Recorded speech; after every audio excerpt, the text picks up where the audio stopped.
Que Dieu vous bénisse. Amen. Avec joie, je salue chaque frère et chaque sœur dans le nom précieux de Jésus-Christ. Amen. Après avoir entendu cette parole, prions. Parce que maintenant, ce sera la prédication, que chacun s'abandonne à la conduite du Saint-Esprit. Parce que si vous écoutez avec des raisonnements humains, ça ne sert à rien. Il faut que le Saint-Esprit vous conduise à avoir un entendement spirituel de ce qui sera lu et prêché. Prions tous ensemble. Notre Père céleste, Dieu très saint, je te loue, je te glorifie d'avoir accordé la grâce à chacun de nous de se réveiller étant en bonne santé physique et spirituelle, ayant la paix du cœur. C'est ce qui a permis à chacun de nous de venir dans ta maison. Et présentement, nous sommes assemblés en ton nom et tu es au milieu de nous. Seigneur, bénis-nous, chacun de nous, et accorde à chacun de nous la grâce de s'approcher de toi pour te connaître, toi le seul vrai Dieu, Jésus-Christ que tu as envoyé, de sorte qu'à la fin du culte, chacun de nous soit édifié. Nous te le demandons avec foi au nom de Jésus-Christ. Notre Père céleste, Dieu très saint, c'est par ta grâce que chacun de nous a quitté son lit ce matin, étant en bonne santé physique et spirituelle, ayant la paix du cœur. C'est par ta grâce que chacun de nous a quitté sa maison pour venir dans ta maison. Il a été béni au départ et béni à l'arrivée. Maintenant, étant dans ta maison, notre désir c'est de nous approcher de toi. Toi, tu es notre enseignant. Jésus n'a-t-il pas dit, tous seront enseignés de Dieu. Enseigne chacun de nous, Seigneur.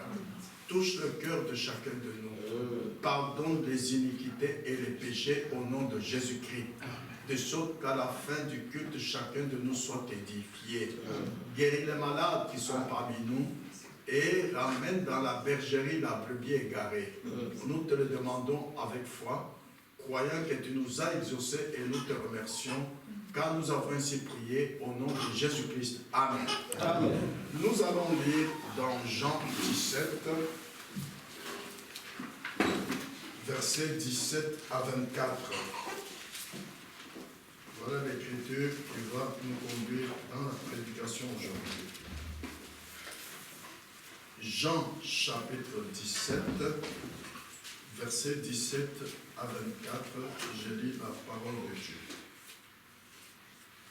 Sanctifie-les par ta vérité, ta parole est la vérité. Amen. Comme tu m'as envoyé dans le monde, je les ai aussi envoyés dans le monde. Et je me sanctifie moi-même pour eux, afin qu'eux aussi soient sanctifiés par la vérité. Ce n'est pas pour eux seulement que je prie, mais encore pour ceux qui croiront en moi par leur parole, afin que tous soient un, comme toi, Père, tu es en moi, et comme je suis en toi, afin qu'eux aussi soient un en nous, pour que le monde croie que tu m'as envoyé. Je leur ai donné la gloire que tu m'as donnée, afin qu'ils soient un, comme nous sommes un. Moi en eux, et toi en moi, afin qu'ils soient parfaitement un, et que le monde connaisse que tu m'as envoyé, et que tu les as aimés comme tu m'as aimé. Père, je veux que là où je suis, ce que tu m'as donné soit aussi avec moi, afin qu'ils voient ma gloire, la gloire que tu m'as donnée, parce que tu m'as aimé avant la fondation du monde. Amen. Amen. Que Dieu ajoute ses bénédictions à la lecture de sa parole. Amen. Amen. Asseyez-vous, je vous en prie. J'aimerais attirer votre attention sur ce que Jésus a demandé dans sa prière, dans Jean 17, versets 21 à 23. Il a dit à son Père céleste, afin que tous soient un, comme toi, Père, tu es en moi, et comme je suis en toi, afin qu'eux aussi soient un en nous, pour que le monde croie que tu m'as envoyé. Je leur ai donné la gloire que tu m'as donnée, afin qu'ils soient un, comme nous sommes un, moi en eux et toi en moi, afin qu'ils soient parfaitement un, et que le monde connaisse que tu m'as envoyés et que tu les as aimés comme tu m'as aimé. Amen. Amen. J'aime vraiment ce passage parce que tout ce que Jésus demande dans la prière que nous soyons, il se prend lui-même comme notre exemple. Pas l'Église, pas quelqu'un d'autre, non, lui. Qu'il soit un, comme toi, Père, tu es en moi et comme je suis en toi. Vous voyez l'exemple? Vous voyez? Verset 21. 22, il dit, afin qu'il soit un, comme nous sommes un. Voilà le modèle à suivre. Amen. Amen. Oh, c'est merveilleux, frères et sœurs. Dans Apocalypse 3, 20, que nous avons parcouru ce dernier temps, lorsque Jésus frappe à la porte de l'église, Jésus essaye de se faire connaître à son église, car son église l'a rejeté dehors. Mais Jésus se tient encore là, frappant à la porte et appelant. Y en a-t-il encore un ici? Un qui voudrait m'ouvrir et me laisser entrer chez lui et lui parler. Ah, ça, c'est une expérience individuelle. C'est une expérience personnelle à vivre et connaître Jésus. Ce n'est pas l'Église, individuellement. Ceci nous enseigne que nous ne venons pas ici pour regarder qu'est-ce qui se passe dans l'Église. Non, non, non, non, non. Même si tout va mal dans l'église, toi, Jésus te demande si tu peux lui ouvrir la porte de ton cœur, il entrera chez toi, il soupera avec toi et toi avec lui. C'est pourquoi s'il y en a ici qui ne connaissent pas Jésus comme sauveur et qui voudraient le trouver maintenant dans leur cœur comme sauveur, c'est à eux que Jésus essaye de se faire connaître. S'il y en a ici qui ne le connaissent pas et qui n'ont pas reçu son esprit, c'est à eux que Jésus parle. Comment connaître Jésus? Vous devez être amoureux de la parole de lui pour le connaître. En effet, la Bible que nous lisons, les paroles de la Bible que nous prêchons, sachez que la Bible est un livre surnaturel. La Bible est un livre d'amour. Lorsque les paroles de la Bible vous sont communiquées, vous sont prêchées, lorsque l'amour de Dieu entre dans le cœur, alors vous tombez amoureux de Dieu. Quand la parole de la Bible est prêchée, on ne vous demande pas de regarder à gauche et à droite, de regarder le prédicateur. Non, non, non, non, non. Il s'agit de ton cœur face aux paroles de la Bible qu'il reçoit. Alors, si réellement tu es fils ou fille de Dieu prédestiné, tu vas tomber amoureux de ces paroles que tu entends. Et ces paroles, la Bible dit dans Jean 1, 1, au commencement était la parole était avec Dieu, la parole était Dieu. Cette parole que tu entends, c'est Dieu. Alors tu tombes à parole de Dieu. Ensuite, lui, il se révèle. Et en ce moment-là, tu le connais. Ah! Voilà comment connaître Dieu. Jésus a dit, dans Jean 17, verset 14, on peut relire. Jean 17, verset 14. Je leur ai donné ta parole, et le monde les a haïs, parce qu'ils ne sont pas du monde, comme moi je ne suis pas du monde. Il dit, je leur ai donné ta parole. Chaque prédicateur qui se tient ici ne vous donne pas sa parole, ne vous donne pas ses idées. Il vous donne la parole de Dieu. C'est pourquoi nous venons chaque fois ici à la chaire avec la Bible et nous lisons la Bible. Amen. Amen. Et la Bible dit ensuite, en Romains chapitre 8, versets 28 et 29. Je lis. Romains chapitre 8, versets 28 et 29. Je lis. Nous savons du reste que toute chose concourt au bien de ceux qui aiment Dieu. Ah, vous voyez? Qui aiment Dieu. de ceux qui sont appelés selon son dessein.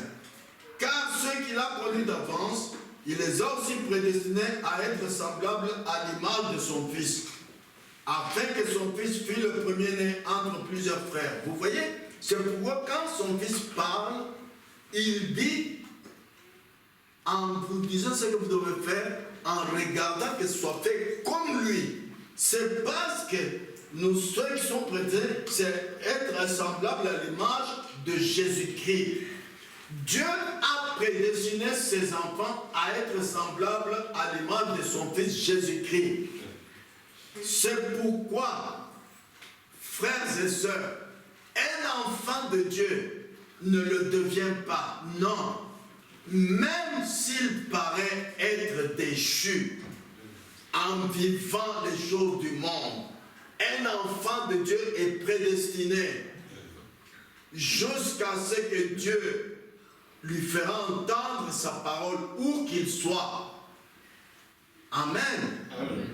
Rappelez-vous la femme pécheresse dans la maison de Simon le pharisien, une femme de mauvaise vie, n'avait jamais été à l'église quelque part. Elle avait entendu parler de Jésus. Et quand on entend parler de Dieu, on tombe amoureux. Alors, elle a cherché à voir Jésus. Elle a cherché à ce que Jésus se fasse connaître à elle. Vous voyez, quel bon modèle. C'est pourquoi Jésus dit, dans sa prière, dans Jean 17, versets 21 à 23, je relis, afin que tu sois un, comme toi, Père, tu es en moi, afin que tous soient un, comme toi, Père, tu es en moi, et comme je suis en toi, afin qu'eux aussi soient un en nous, pour que le monde croie que tu m'as envoyé. Quand les gens du monde verront que nous sommes un, ils diront, ah, ça c'est Dieu qui agit dans ces hommes. Alors, vous voyez, verset 22.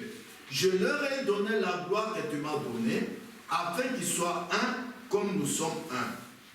Moi en eux et toi en moi, afin qu'ils soient parfaitement un et que le monde connaisse que tu m'as envoyé et que tu les as aimés comme tu m'as aimé. Amen. Amen. Et verset 14, il dit, je leur ai donné ta parole et le monde a aimé parce qu'ils ne sont pas du monde. Ah! Je vous ai dit qu'un fils de Dieu, une fille de Dieu, même déchu dans le monde, il n'est pas du monde, il en sortira. Parce que Dieu ne ment point. Il a dit que ceux qu'il a connus d'avance, il a prédestinés à être semblables à leur fils. Et ceux qu'il a prédestinés, il les a appelés. Alléluia. Ah, c'est merveilleux ça. Ça ne dépend pas de l'église. Ça ne dépend pas de quelqu'un. Même si tu es une femme prostituée, même si tu es un bandit, quand tu es fils de Dieu, ta vie montre que tu es déchu. Mais Dieu, un jour, va te repêcher et tu vas le connaître. Amen. Amen. Ah. Frères et sœurs, écoutez bien le verset 17-23. Moi en eux et toi en moi, afin qu'ils soient parfaitement un et que le monde connaisse, que le monde voie ça. Ce que Dieu fait au travers d'un enfant de Dieu, le monde verra toujours. C'est Antioche que la première fois, quand le monde a vu les chrétiens, ils ont dit, ah, ça ce sont les chrétiens. Alors mon frère et ma soeur, écoutez bien l'enseignement biblique. Si toi aujourd'hui, tu prétends être né de nouveau, tu prétends baptiser du Saint-Esprit, et que le monde ne voit rien, attention à ta déclaration. Nous ne venons pas ici pour nous vanter. Vous devez fermer votre bouche, que les gens disent, ah, mais toi ta vie a changé. Toi, toutes les femmes portent les pantalons, mais toi tu n'en portes jamais. Qu'est-ce qui se passe? Laissez le monde témoigner de ce qu'ils voient au travers de ta vie. Alors tu sauras que réellement tu es né de nouveau. Réellement, tu es baptisé du Saint-Esprit. Amen. Amen. Ah, c'est merveilleux ça. C'est merveilleux à voir par les gens ce que notre Dieu peut faire pour les gens quand ils sont assemblés et sont unis et sont un. Ici, j'aimerais attirer votre attention au nom de Jésus-Christ à savoir qu'est-ce que c'est que l'Église de Dieu. Qu'est-ce que c'est que l'Assemblée? Ce n'est pas un endroit où vous vous accrochez, où vous êtes, votre nom est inscrit, où vous vous accrochez. Non. La Bible déclare, Matthieu 18, 20. Ça, c'est ce que tout le monde connaît. Mais sans cette instruction de Jésus-Christ lui-même, ce n'est pas complet. La Bible dit en Matthieu 18, 20, car là où 2 ou 3 sont assemblés en mon nom, je suis au milieu d'eux. Amen. Amen. Alors, les croyants de nom en profitent pour dire, mais qu'est-ce que vous mettez là encore? Mais je viens à l'église. Il se base sur Matthieu 18, 20. Ce n'est pas tout. La Bible est écrite entre les lignes. Il faut le Saint-Esprit pour nous révéler la pensée de Dieu qui est dans la Bible. Ici, ce n'est pas tout en ce qui concerne l'Église. Pour que ce soit tout, c'est Jésus qui est au milieu de nous. Qu'est-ce qu'il dit? Il dit en Jean 17, 23, nous l'avons lu et nous pouvons le relire, pour que la pensée de qu'est-ce que c'est que l'Église soit complète. Il dit ceci, moi en eux. Voilà, il a dit, là où 2 ou 3 sont assemblés en mon nom, d'abord il faut être rassemblé au nom de Jésus-Christ. Pas au nom de l'Église, pas au nom de quelqu'un qui t'a envoyé ou appelé. Pas quelqu'un qui t'a poussé, non, au nom de Jésus-Christ. Ceux qu'il a prédestinés, il les a aussi appelés. Ah, tu dois dire, j'ai senti un appel dans mon cœur. J'ai senti, comme on l'a vu au début de la prédication par mon bien-aimé frère, j'ai la soif. J'aime entendre parler de Jésus. Vous voyez, maintenant, quand tu viens, tu dis, mais il est au milieu de nous, oui, mais il dit, 17, 23, moi en eux et toi en moi, afin qu'ils soient parfaitement un et que le monde connaisse. Ah, pour ça, frères et sœurs, il ne faut pas regarder à l'église d'aujourd'hui. Il faut regarder l'église d'où elle vient, là où elle a commencé. Et cette parole s'accomplit parfaitement. Quand ils sont sortis de la Pentecôte, n'est-ce pas?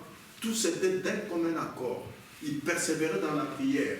Alors, quand le Saint-Esprit est descendu, tous, pas un seul qui a manqué ça. Parce qu'ils étaient en commun accord. Tous étaient un. Alors, tous ont reçu le Saint-Esprit.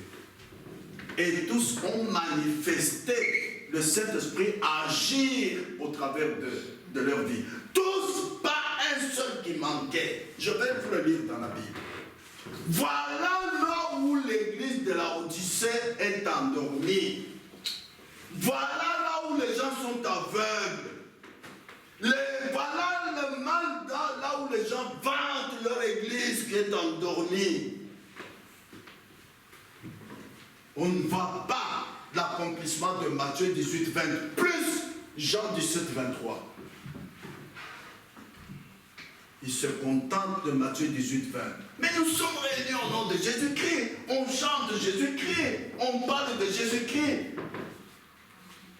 Mais est-ce que le monde voit ça? Jean 17, 23 dit, afin que les gens le connaissent. Est-ce que le monde voit? Frères et sœurs, lorsque nous nous assemblons au nom de Jésus-Christ, la volonté de Dieu, Dieu veut que nous soyons un, alors le Saint-Esprit agira. Écoutez ceci. Dans le message, l'unité d'un seul Dieu dans une seule église. Au paragraphe 22, il y a ceci qui nous est enseigné. Quand les hommes sont unis, ils peuvent réaliser de grandes choses. Eh bien, prenez un homme qui est isolé, ses capacités restent limitées à celles d'un seul homme. Lorsqu'il y a 2 hommes, leur force augmente 2 fois. Lorsqu'il y en a 4, leur force augmente 4 fois. Et Dieu veut que nous soyons un. Dieu a créé les hommes afin que nous soyons un. Et nos motifs devaient être les mêmes. Et nos objectifs devaient être les mêmes. Et nos œuvres devaient être les mêmes. Amen. Rappelez-vous que quand Dieu a créé Adam, il était seul. Et c'est lui-même Dieu qui a dit, il n'est pas bon que l'homme soit seul. Amen. Amen, c'est écrit en Genèse. C'est Dieu lui-même qui n'a pas voulu que l'homme soit seul. Frères et sœurs, faites bien attention. Et puis, dans cette vie, l'homme a commencé à accomplir des œuvres. Mais en faisant ça, il met Dieu à l'écart. Oh, Jésus a dit, sans moi, vous ne pouvez rien faire. Regardez bien l'église d'où elle a commencé. Ça a commencé par l'esprit. Nous n'allons pas finir à la chair, quand même, nous, du 7e âge.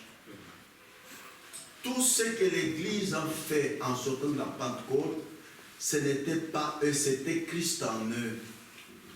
Et c'est ça que Dieu veut, que cela continue jusqu'au 7e âge, jusqu'à ce que nous puissions aller à l'enlèvement.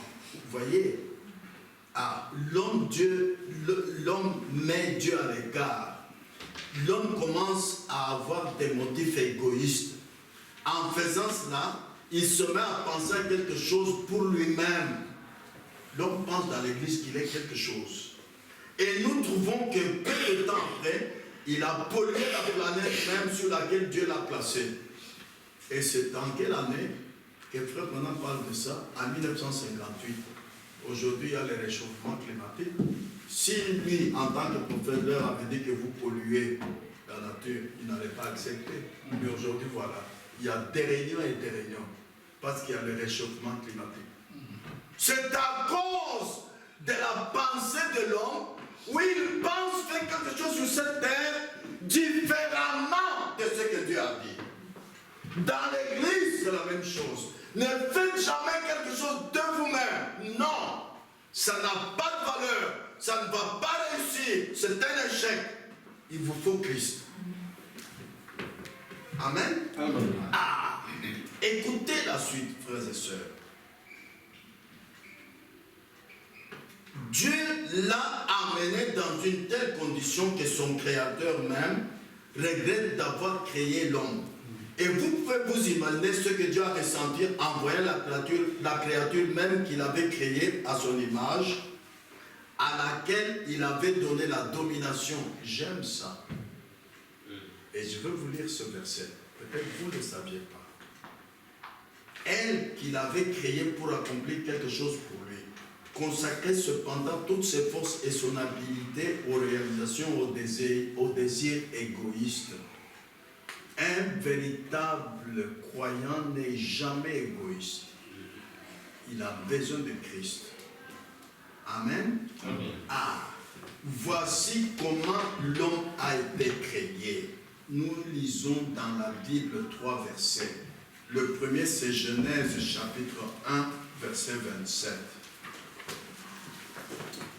Genèse 1, verset 27.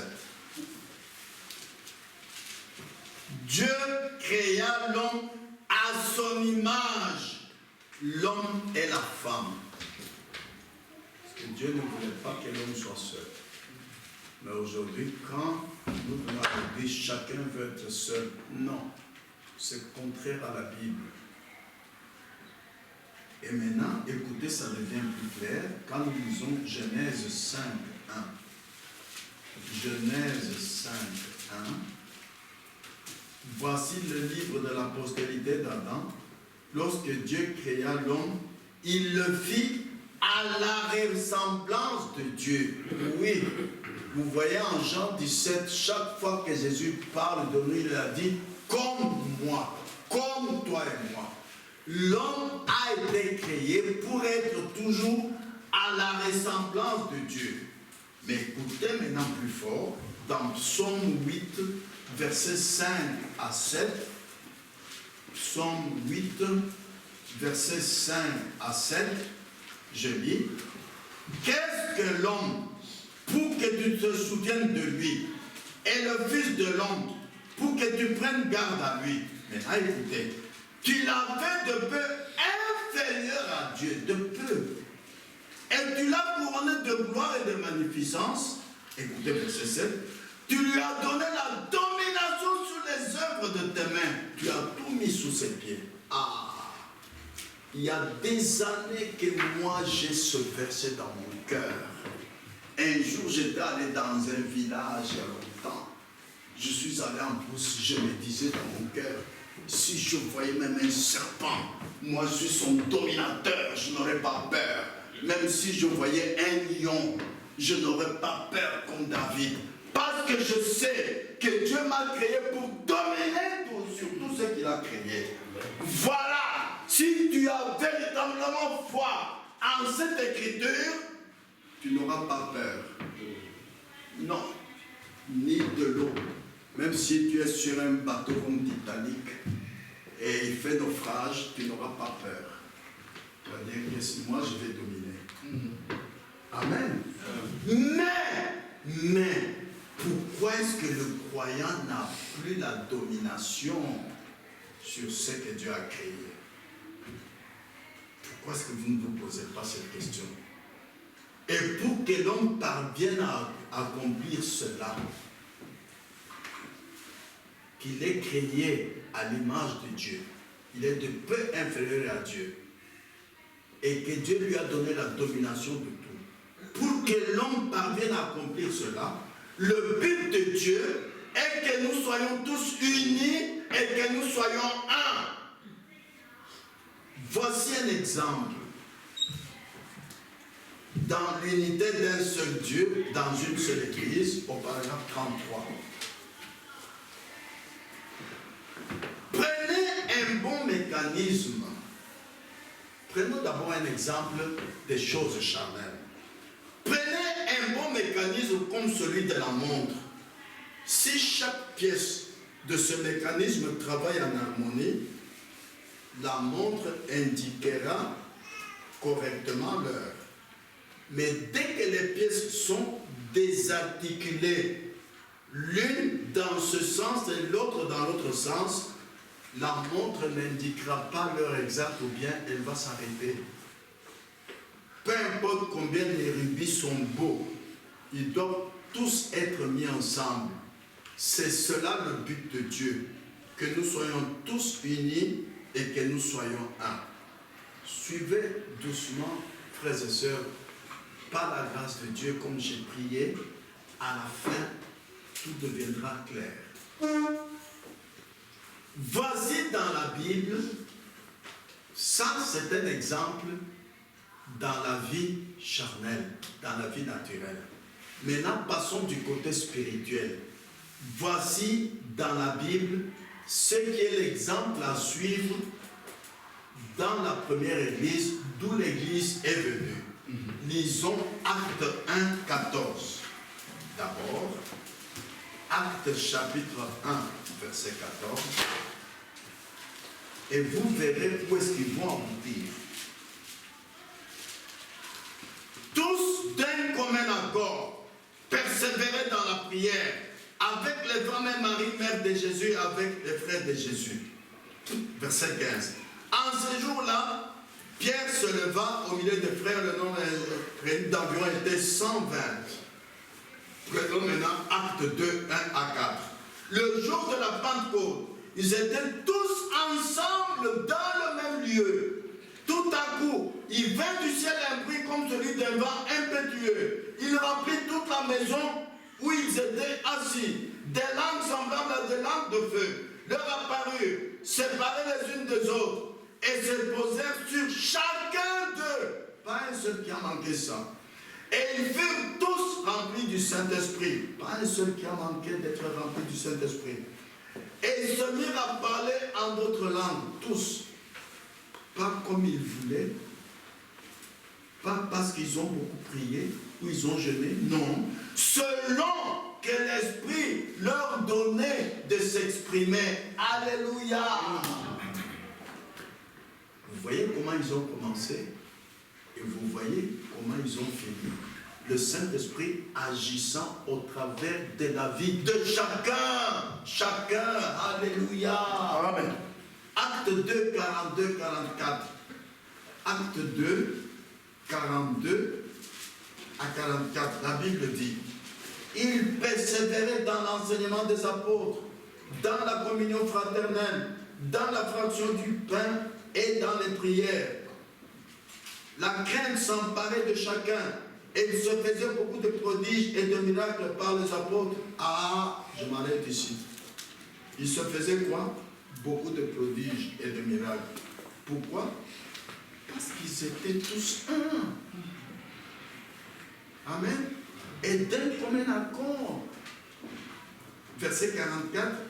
Tous ceux qui croyaient étaient dans le même lieu, ils avaient tout en commun. Tout.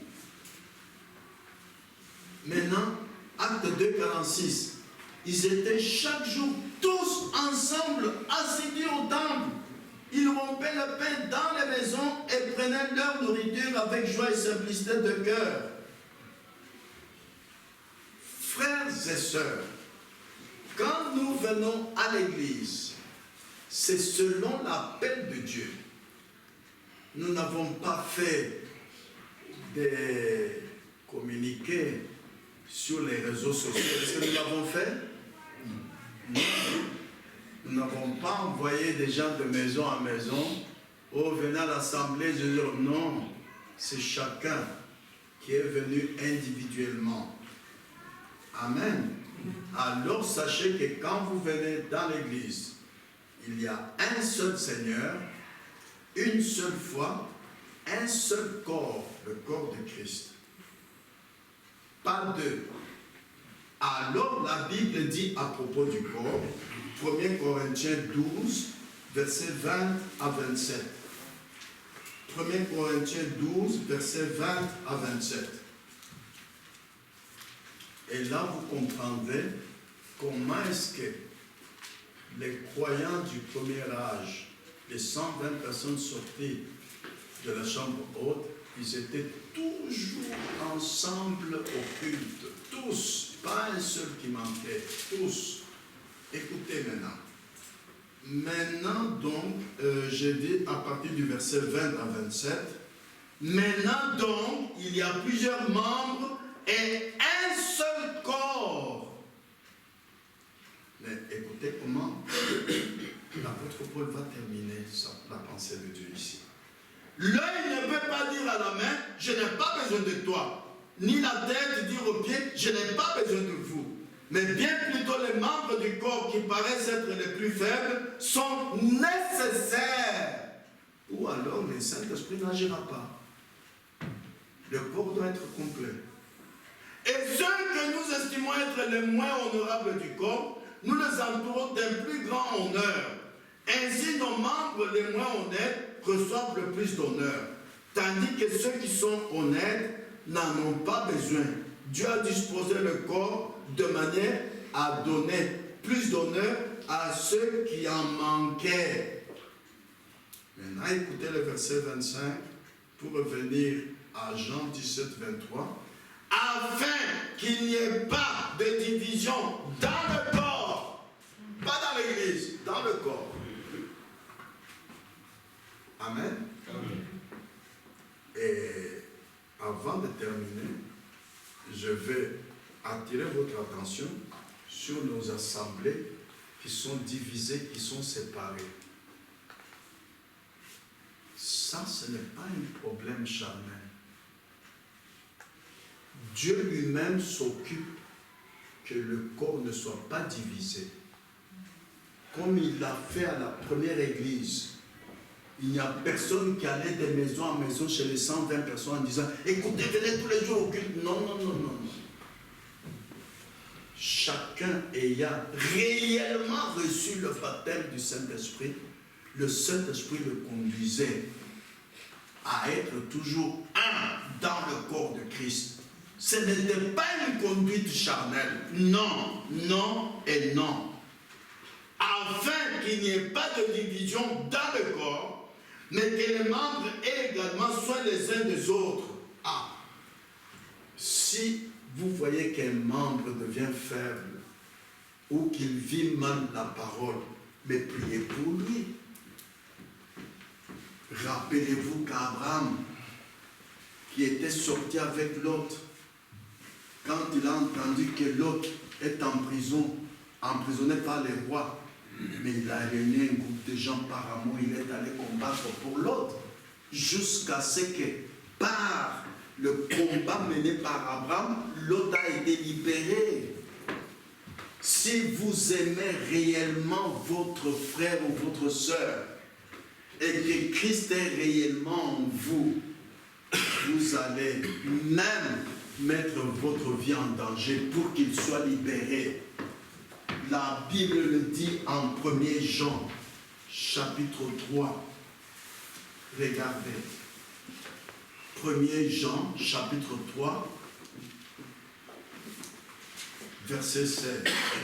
Nous avons connu l'amour en ce qu'il a donné sa vie pour nous.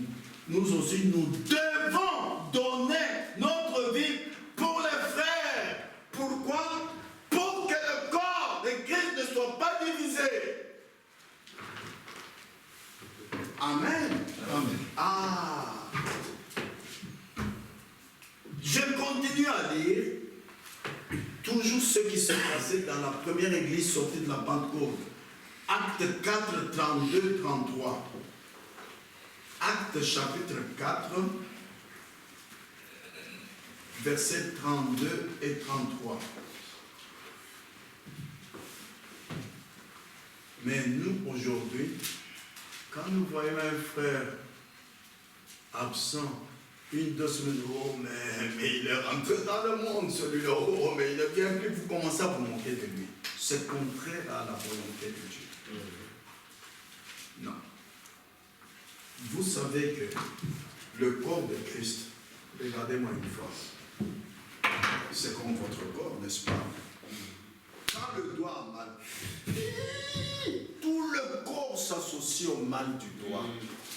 L'œil ne dit pas au doigt, tu vois, je te disais attention au feu, tu ne voulais pas écouter. Non, non, non, l'œil ne... Oui, la bouche va crier, l'œil va fermer, tu vas trembler, tout.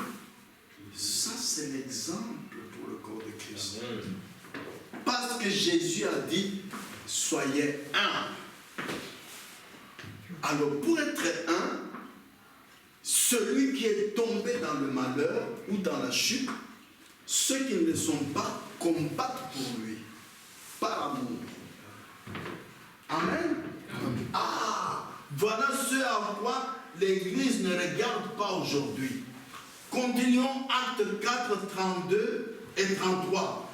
La multitude de ceux qui avaient cru n'était qu'un cœur et qu'une âme. Voilà l'Église où elle a commencé.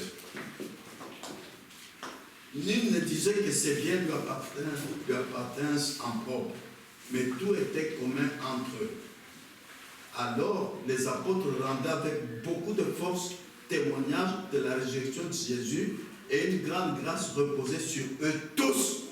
Pas un et pas l'autre. Non, non, non, non, non.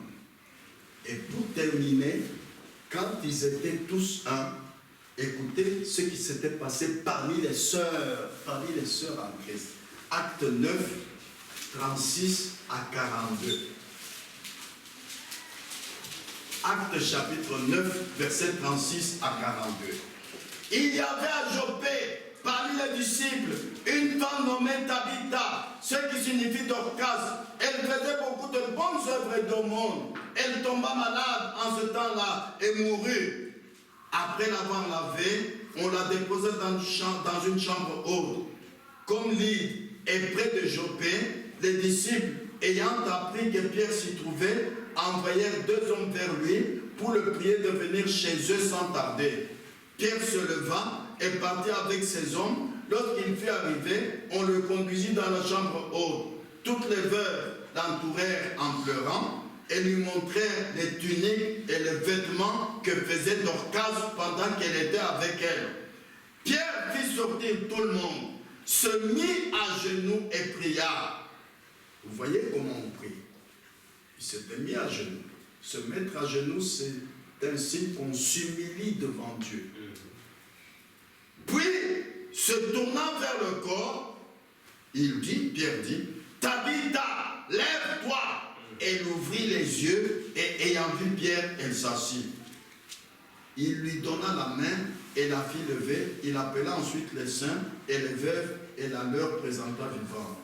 Cela fut connu de tout Joppé et beaucoup plu au Seigneur. Oh, j'aime ça.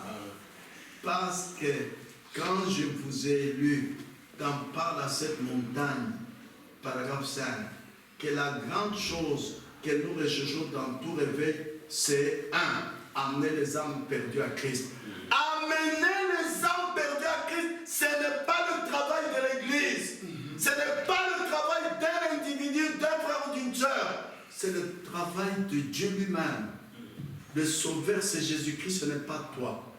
Toi, Jésus a dit, allez prêcher la bonne nouvelle à toute la création. Celui qui croira et qui sera sauvé. Voici alors les miracles qui accompagneront ceux qui auront cru. Quand on verra la prédication de la parole, le Saint-Esprit agissant, quand on verra toi prier pour un malade, le boiteux se met debout, les femmes prostituées vont dire non, Dieu est dans cette église-là, j'y vais. Voilà comment amener les âmes perdues à Christ. Et tout revient dans quoi? Soyez tous un, comme moi et le Père, nous sommes un. Vous voyez comment Dieu agit lorsque l'Église, les hommes et les femmes sont assemblés, étant un. Vous voyez combien c'est merveilleux. À voir ce que le Seigneur notre Dieu fait pour les gens quand ils s'assemblent et sont unis. Parce que Jésus lui-même, qui avait dit en Jean 5, 19, que le Fils ne fait rien de lui-même, il ne fait que ce qu'il voit faire au Père. Regardez son témoignage dans Actes chapitre 2, verset 22. Acte 2, 22, je lis. Homme israélite, écoutez ces paroles. Jésus de Nazareth, cet homme à qui Dieu a rendu témoignage. C'est Dieu qui doit rendre témoignage. Pas toi qui dis, mais je suis allé prier pour un malade hier à l'hôpital. Je travaillais pour le Seigneur. Non. Ça, c'est ce que l'Église fait aujourd'hui. Ça ne se faisait pas dans la première Église. Tu te tais que Dieu lui-même rende témoignage. Voyez. Homme israélite, écoutez ces paroles. Jésus de Nazareth, cet homme à qui Dieu a rendu témoignage devant vous, par les miracles, les prodiges et les signes qu'il a opérés par lui au milieu de vous, comme vous le savez vous-même. Vous ne l'ignorez pas. Vous avez vu ça. Vous avez entendu ça. Amen. Amen. Oh, frères et sœurs, lorsque Dieu dit dans Malachie 4, 5 et 6, je vous enverrai Élie le prophète, il ramènera le cœur des enfants à leur père. Nous devons garder cette foi qui existait au commencement. Nous ne devons pas regarder l'Église du 7e âge dans sa marche. Vous savez bien que l'Église de Laodicée est morte. Elle a chassé Jésus, elle a rejeté Jésus en dehors de l'Église. Jésus revient, frappe à la porte de l'Église pour chercher s'il y a un ici, un là-bas, un ici, qui voudrait lui seul lui ouvrir la porte de son cœur. Voilà ce que nous devons réaliser, que nous enseigne la Bible. Ce n'est plus le temps de regarder à ce que l'Église fait. Non. Frères et sœurs, nous devons garder cette foi qui existait au commencement.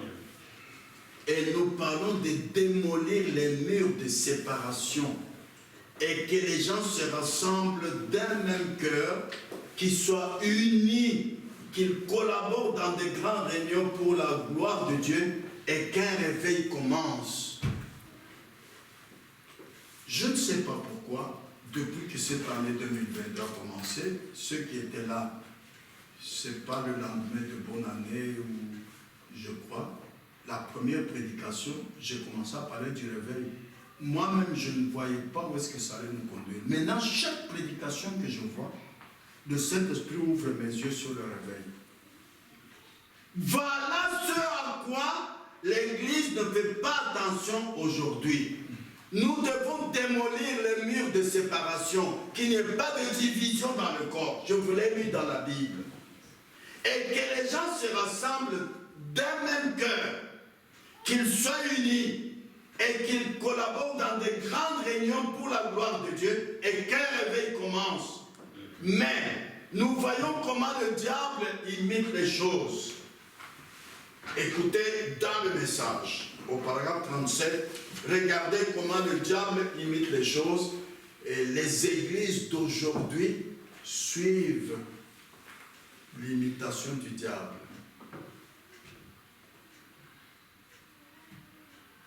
Avez-vous déjà remarqué que dans le monde, les Nations Unies essayent maintenant de faire de toutes les nations une très grande confrérie sous un seul pouvoir, uni, être unis. ONU signifie Organisation des Nations Unies. Ça vient de quoi? De la Bible. Tout ce que vous voyez être fait dans le monde, c'est la Bible, mais pervertie. Vous voyez? Être unis, c'est une bonne chose. Mais cela est sous une fausse chose. Satan dirige toutes les nations. Les